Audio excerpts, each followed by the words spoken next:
To our children, if there is any misstep, we apologize.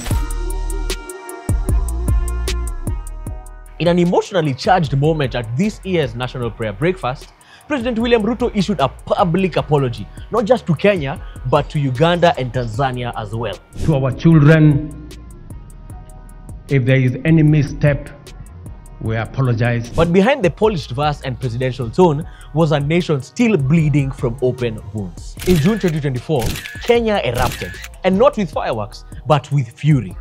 Kenyan youth took to the streets to reject the finance bill.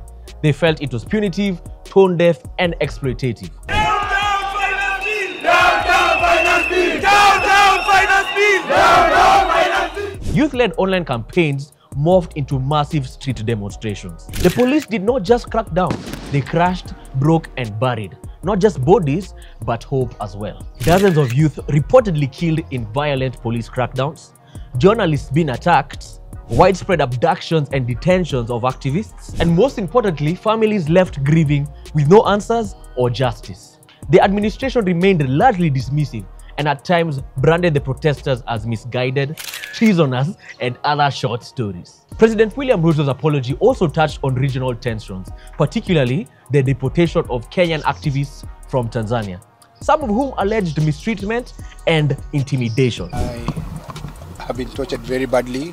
I can barely walk. Around the same time, Uganda's President Yoweri Museveni also issued a public apology. We humbly take full responsibility of all the mistakes made by ourselves, our agents, and representatives. Let me bring it back home, Sindio. Ruto's apology sparked mixed reactions. Some called it humble, a step towards the right direction, but many, especially among the youth and opposition leaders, dismissed it as insincere and without action. Because when the president bowed his head in prayer, the parents of slain protesters bowed theirs in remembrance and in mourning. They argue apologies mean little without accountability. Where are the prosecutions for the police brutality? Where is the justice for those abducted, maimed, or killed? Where are the policy changes?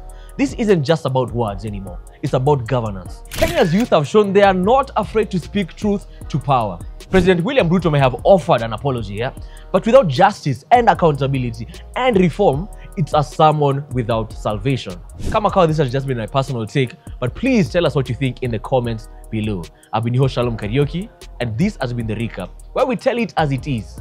Remember to stay woke, stay informed, and as always, stay bold.